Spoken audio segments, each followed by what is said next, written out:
Lee writes, like everyone, I am excited about Ejiofor's casting as a Marvel villain. However, if you step back for a moment, excitement levels should be wavered since most MCU movies focus on the hero's story and not the villains. Example, Corey Stoll and Ant-Man.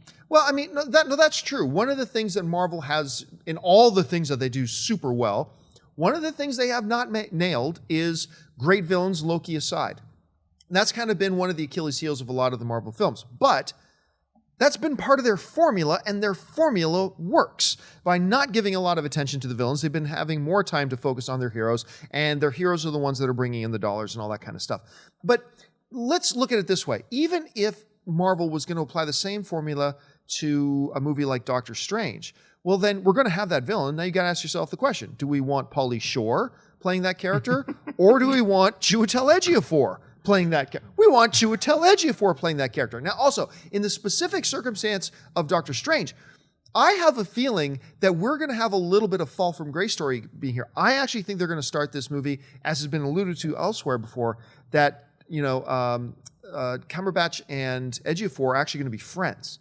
I actually think you're going to see them fighting side by side a little bit in this movie. Now, I'm not basing that on anything. That's just speculation on my part. Don't start writing articles.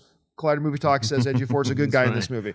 But I have a feeling they're going to do that, and then there's a falling out. I think we're getting another guy, Mads Mikkelsen, anybody? Who's going to be like the antagonist in this film. I think Ejiofor and Cumberbatch are going to be fighting side by side in this one, each trying to hide their English accents, and it's going to be wonderful for all. But even if it is not, once again, it just comes down to, okay, it's going to be a kind of side secondary character. Do you want a mediocre actor doing it, or do you want a great actor doing it? Always go for the great actor. Schnepp, what do you think? Yeah, I wonder if Mikkelsen's head's going to be on fire in this movie. Hint. Yeah, I think actually, if you read any of the origins of Doctor Strange, Baron Mordo was actually training under the Ancient One. Yes. And he was like supposedly a good guy. Then Strange shows up.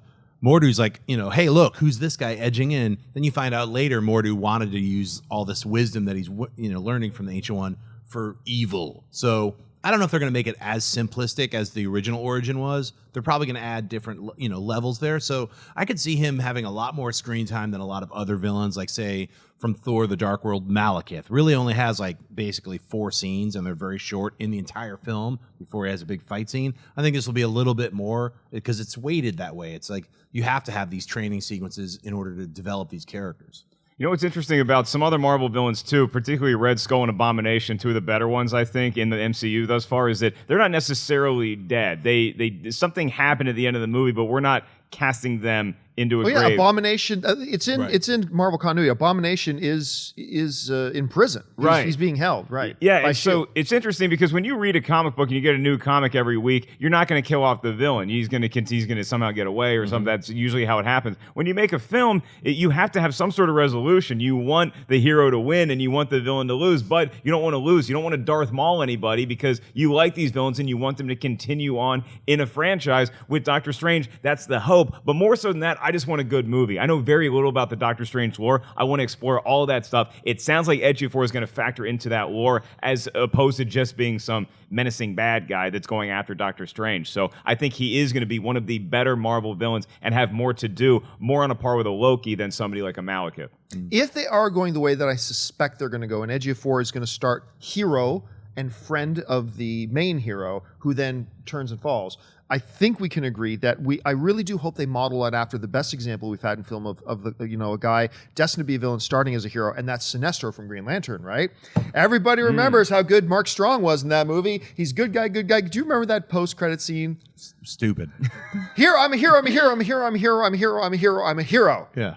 Wait, a yellow ring? Yeah. Now I'm bad. Now I'm a villain. 5 seconds. You're like, what? This movie was already a turd. Oh, come on. It was just, there's no hint that there's anything other than pure nobility in him till the end, post-credit scene. Wait, I'm going to have the yellow ring. It made zero. Yeah, he was like, I am the leader of the Green Lantern Corps. Let me help train you, human. Then, yellow ring. Yeah, it's like, it made no sense. So sudden and out of nowhere. So I just hope they don't do that with Ejiofor if that's the way they're going.